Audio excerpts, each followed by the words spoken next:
Let's start off talking about newborns. When a baby is born, it is not fully developed in all areas. Number one, its brain is immature, its neural networks are immature, and of course, that reflects upon your senses. The vision is not fully developed and won't be till approximately 4 months. Uh, but they are born with survival instincts because they can't roll over, they can't protect themselves, they're at the mercy of other people. They do have the ability to survive, and those are those automatic reflexes that allow them.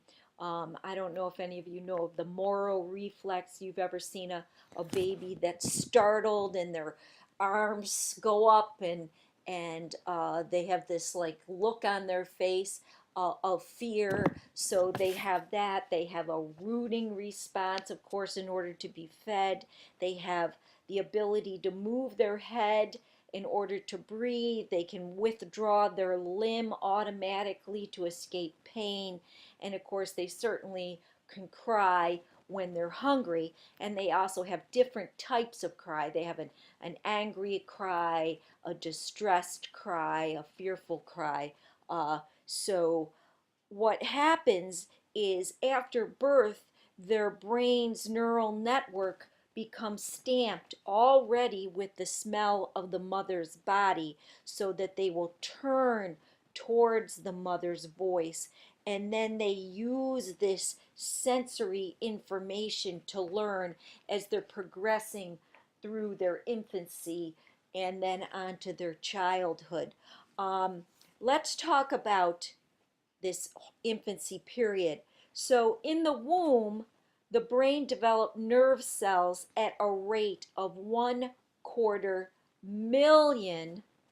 I'm always throwing these numbers out: million, million, billion, trillion per minute. When a baby is born, they're going to have the most of the brain cells that they'll ever have in their life. But their nervous system, all these nerves that are running through our body, is immature. So after birth, those neural networks have a wild growth spurt.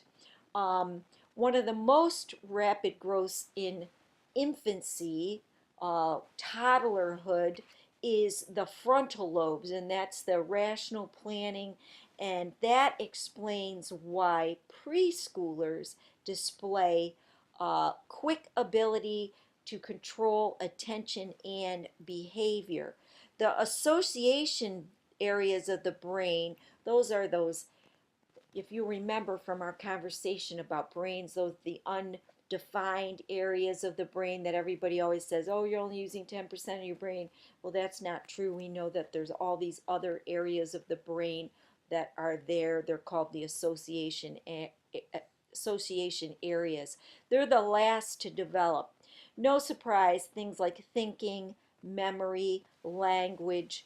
But as these start to develop, they go through a great surge, and this keeps growing until puberty. And during puberty, there is something called adolescent pruning, where they start to, your synapses start to get pruned off. So, in other words, use it or lose it. So, probably only sitting around all day long for your entire childhood playing Grand Theft Auto is probably not going to do you very well, because you're going to get to adolescence and you're going to lose things that you haven't been using. So certainly that is something to keep in mind when you're a parent yourself. Um, and this is another reason why students should learn a foreign language when they're really young. Very often I'll speak to students where they don't learn a foreign language until they're like in junior high school, sixth, seventh grade.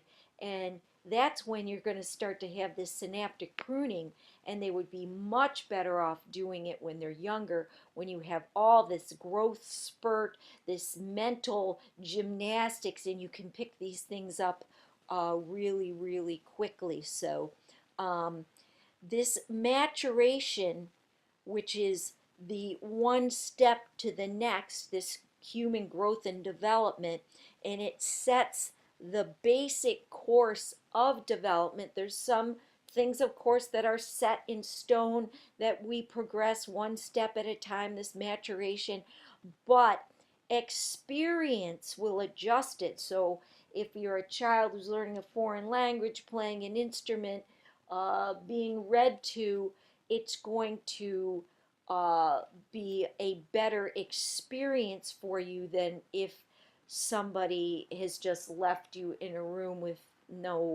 uh, no exercise of your brain. Maturation sets the basic course of development, experience adjusts it. And that's really, really important. And that's why programs like Head Start are so valuable, because they can get a child on the road. Um, Motor development. Your developing brain enables physical coordination, and as your muscles and nervous system mature, more complicated skills emerge. But, and this goes for everything as far as children and development go, uh, it depends upon each child. Each child develops at their own rate. So they have their own time frame. One child might be walking at 8 months, another child not till 14 months. There's going to be a certain point in time, if your child didn't walk and it was 17 months, you'd certainly want to, you need some kind of a gauge, and you'd want to get that checked out. But overall, children do things on their own time frame. Uh, Babies, they generally, universally roll over, they sit, they crawl, they walk. Um, Sometimes they may not do that. I have a son with autism, and he he never really crawled, and he didn't even walk till he didn't walk till he was 17 months, and we certainly had him checked out by that time. But what's kind of interesting is some things, blind children, they will uh, crawl before walking. It's universal, they're going to do the same thing. It's kind of interesting. So if a blind child is doing the same thing, you understand that these behaviors are not imitation of someone else, that they're universal. Um, so let's talk about memory, okay? Maturation in infant memory. The average conscious memory is approximately 3.5 years, and it's called infantile amnesia. And about 4 to 5 years experiences are remembered. And in my in-person class, I always ask people, oh, what's the first memory that you can recall? And very often someone will say, I remember something when I was 2 years old. I remember something when I was, somebody said once, 8 months old. But memories can be remembered, but generally there's something traumatic that occurred at that time. Because when I ask people, well, what was it? And someone will say, well, the house was on fire, or somebody else said, I was left on a changing table, or, something dramatic happened that they remember. So don't think just because we're not remembering things, though, that we're not creating memories. We absolutely are creating memories, and we're processing information. They actually took a baby and they tied a ribbon from its ankle to one of those mobiles that hangs over a crib, and then they took the baby's leg and they moved it, and the baby saw that the mobile was moving and it kept moving its leg and was very happy about it.